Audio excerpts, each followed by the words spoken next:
Congresswoman. She sat on the House Homeland Security Committee. She has debated Harris as well. Good morning to you. And that debate is one of the reasons why we wanted to bring you on here. Before I get into the whole border policy thing, I just want to play this clip of you on stage with Kamala Harris from, I guess it's 4 or 5 years ago now, and ask a very specific question about this exchange. Roll it here.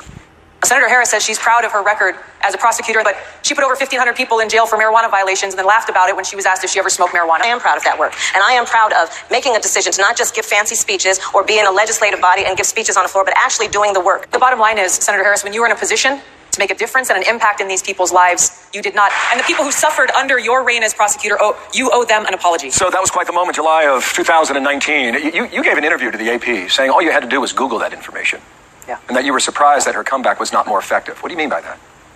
Well, she really didn't have a comeback. I think she revealed in that debate the same thing that I think her campaign handlers are worried about right now is, Kamala Harris is an empty suit.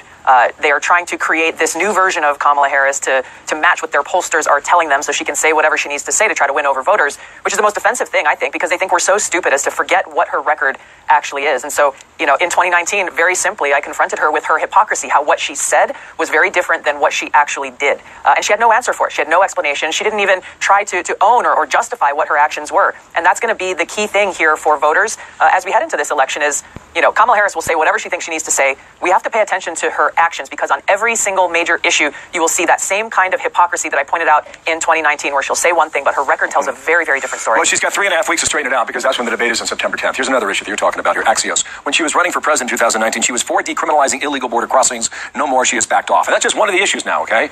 And here is Harris in her own words on border policies. I'm not in favor of decriminalizing or not having consequence for it. Let me just be very clear. We have to have a secure border, but I am in favor of saying that we're not going to treat people who are undocumented across the border as criminal. We've got to critically re-examine ICE and its role and the way that it is being administered and the work it is doing, and we need to probably think about starting from scratch. I want to know, when you become president, would you be committing to close immigration detention centers? Absolutely, on day one. On day one. You need to do a 180 on all of this now, Tulsi. And the only way you can effectively do it is if you have the media in your back pocket.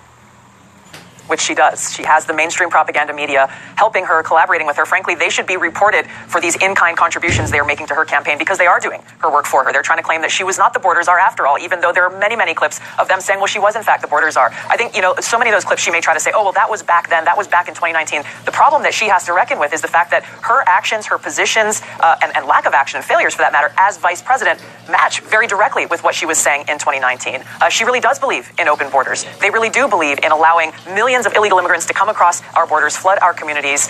They really do believe in making sure that they have over 10 million new future voters. So again, actions will speak louder than words. Kamala Harris is fake. She's a consummate politician. We've got to pay attention to her record as vice president. We will watch together and see how she does on all of that. Tulsi Gabbard, thanks for coming on today.